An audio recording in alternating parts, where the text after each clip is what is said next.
I just wanted to do a quick conversation about the Blue Ember microphone that's right here on my stand. I purchased this mic for 35 bucks on eBay. I watched a few reviews about it. I really liked the sound and the quality, and then you couldn't beat the price. I was thinking that was going to be around 50 or 60 bucks, but luckily I was able to find the mic for $35 on eBay through a seller that was selling. I think the person had a handful of mics. I guess this microphone has been discontinued for a while. They're just selling out all their remaining mics that are available. I guess I don't know, but their bargain basement. I can't imagine what the retail price was for this when it first came out. What intrigued me, of course, was I love the condenser sound, even though truly I'm not really built for a condenser microphone because I don't really have a dedicated podcast studio or anything like that.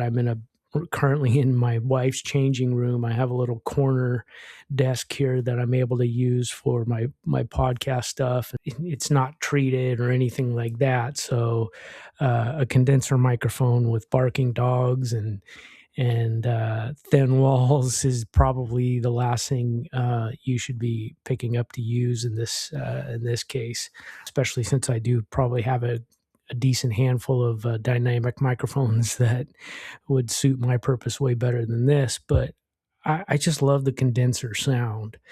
I'm not trying to be a professional and I'm not trying to wow anybody with my skills. And if it's the audio is passable and the video is passable and I'm being able to convey my passions and somebody gets something out of it, then I'm happy. I'm not trying to beat perfection. I'm just trying to have fun and use gear that I enjoy using. And watching reviews of this mic and listening to the sound that was coming from it, I was like, yeah, I can spend 50, 60 bucks on something like that and be happy that I spent it. But when I found it for $35, couldn't beat it. I was like, oh, I got to pull the trigger. And I did. I've had it like hanging out in my office. I just pulled it out last week and decided to start using it. And I've been really happy that I purchased it. It was a well spent $35.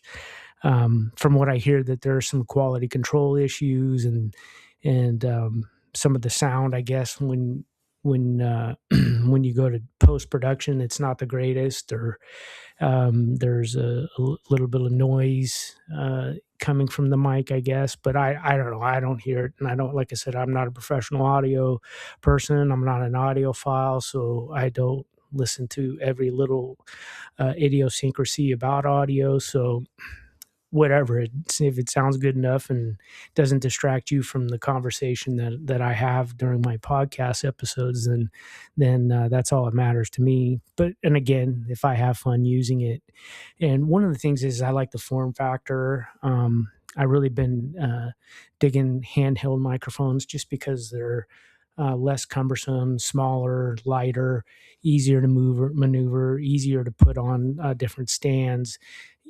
You don't have to worry about the size or the weight or having to have a shock mount or anything like that. They're just a little more versatile. So I kind of prefer handhelds, and that's why I spent a couple $100 on my Earthworks SR 117, was because I love the sound, and it's probably the best microphone that I have, and it's a handheld. So I think if I'm going to make a big purchase on a microphone, it probably will end up being a handheld. If I'm looking at something above $300-400, handheld is the way I'm going to go. Just because, like I said, I like the form factor.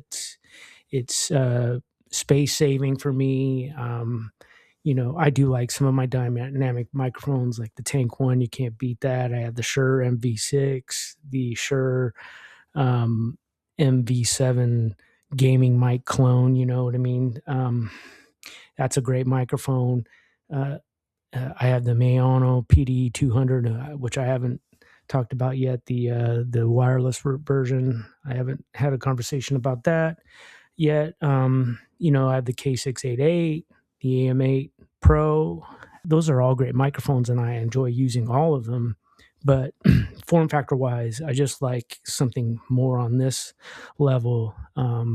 Like I said, it's just easier to handle and maneuver and put on things like this. You don't need an expensive boom arm. You don't need an expensive mic stand to hold up the mic. Like I said, it's just space saving, and I don't have a lot of space. I have, a couple of dedicated areas that I go throughout my house to, conduct my interviews and stuff. And so carrying a microphone this size, and mounting it on a stand or a boom arm is just a lot easier for me. So yeah, I prefer this form factor more than I do, like the bigger dynamic type microphones that I have.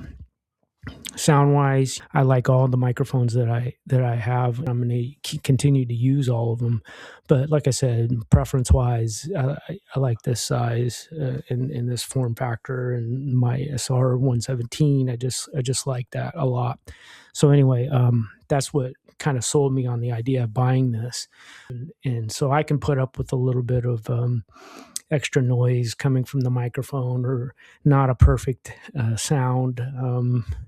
For $35, you can't beat it. If you're just starting out and you like this sound and you can find one for $35, buy two of them. You know what I mean? And you're going to be golden. You're going to, um, you can't beat it. And of course, you end up having to have an audio interface because it's phantom power and all that. But if you do have an audio interface and you're looking to buy a cheap microphone that sounds good, I would purchase this all the way. Like I said, I purchased it with my own money, so this is not a sponsored thing at all.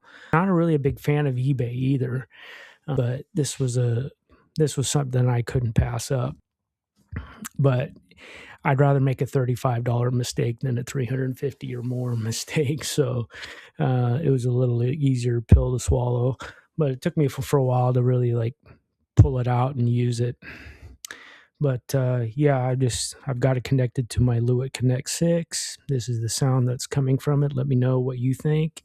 Let me know if you're into this kind of stuff, content creation, whatever. Would this be a microphone that you would use? Some people I can see probably look, the form factor is a little goofy looking, and they may not like it. You don't have to use it at this angle. It just works for me in my little space. I've seen people have it kind of upside down and all that, or right side up. Just whatever suits you. I just kind of like this angle. It works. I like it. It's enjoyable to use and to put together, really. One of my favorite microphones, the Tank One, my biggest gripe about it's just so heavy. This boom arm's not going to handle that. And this is just a budget boom arm from Five Pine that I use. And I don't have legitimate space to get a legitimate boom arm in here, and I'm just not going to waste my time with that. So I have it on the BS1, I think, from Five Fine mic stand. So it's holding up all right there. So it's probably what I'll be using that microphone with, because like I said, it's so heavy. I don't even think my Elgato low profile boom arm would hold that microphone correctly.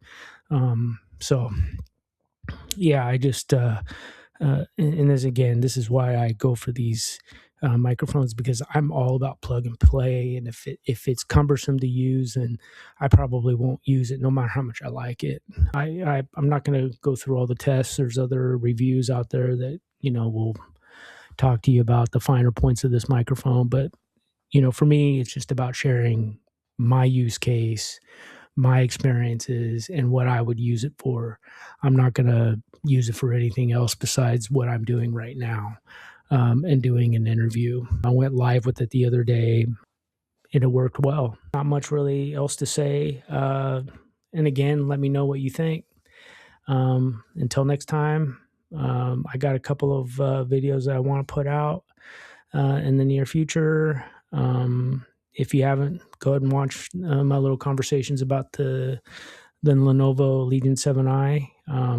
Really enjoy that computer. I'm on my MacBook Pro M5. I'm going to talk about that in a future episode. That will be probably my next conversation. My next episode is about the MacBook Pro M5 base model that I have. So anyway, we'll talk to you soon. Thanks for watching. Thanks for watching The Voices of the Enthusiasts. Please subscribe and like.